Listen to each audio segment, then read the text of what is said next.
For Manchester United as they are safely through to the next round of the Cup as the pressure continues to pile on Everton's coach Frank Lampard. For more on this game then, let's welcome in Don Hutchinson to the show. Don, when United opened the scoring early, you thought this could be real trouble for Everton. They did fight, but in the end it's another defeat for the Toffees and another victory for United. Yeah, a little bit of context to the game. I thought Everton tried in the second half. I thought they looked really good once the substitutions were made. They looked a little bit more aggressive going forward. They seemed to get confidence from still being in the game after the early goal. Dan, you're right. I think we're all sitting watching it thinking, my goodness me, this could be anything. It could be 3, 4, 5, Everton in turmoil. Frank Lampard going to be in trouble, but his team reacted in the right way. They got back into the game. They were very unlucky with the VAR decision. It was offside, but it was very tight. The width of a boot, and Everton are sitting at 2-2.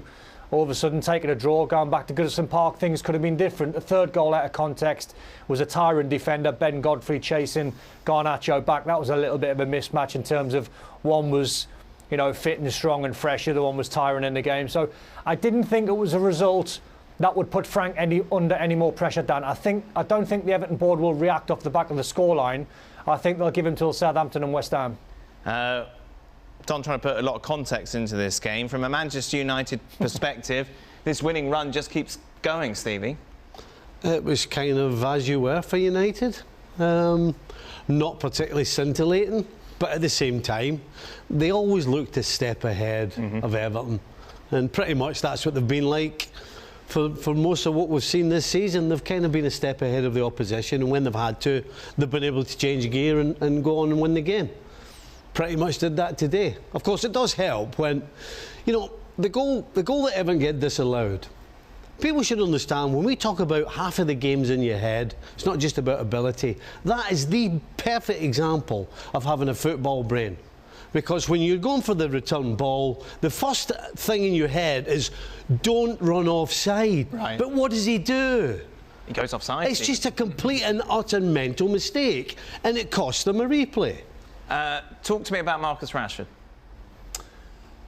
Player with confidence. Best player on the pitch, is that fair enough today? Well, I think he's certainly the player that was most dangerous. And every time that he got the ball on that left-hand side, and now he got isolation with Coleman, it's something that, while Stevie and I were watching the games, like, he's going to need some help.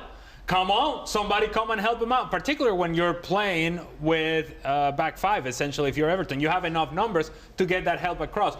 If that help wasn't coming across, then Rashford was always going to have the space to beat Coleman. The change of pace, the confidence with which he's playing, the ability to put the chances away, in this case, the penalty kick. But I think beyond the penalty kick is the fact that Marcus Rashford was always dangerous today. On that left-hand side, but also in combination, also in build-up play. There was a lot of Marcus Rashford to like about today's performance, but I think there's been a lot to like about Marcus Rashford over the last month or so. What also was a lot to like about today, Don, is that they both put out strong sides. Yeah, great to see. I thought Everton had to. Wasn't sure what Ten Hag was going to do with a big game coming up against City next. But he done the right thing. He played a strong side. What it does, Dan, it just keeps the momentum going. If they played a weaker side and Everton turned up and sneaked a draw or sneaked a win, it might just put a little dent in their confidence. But no, they get another home win. They go marching on. They go into the next round. They can go into that game with a bit more confidence, a little bit more confidence if they're not flying already. And I think for the Man United fans, when they're paying their money and they're turning up and seeing a strong side and a winning side, great on the terraces as well. So as a club, there's no drama about Man U at the moment. They're flying. They're all going in the same direction.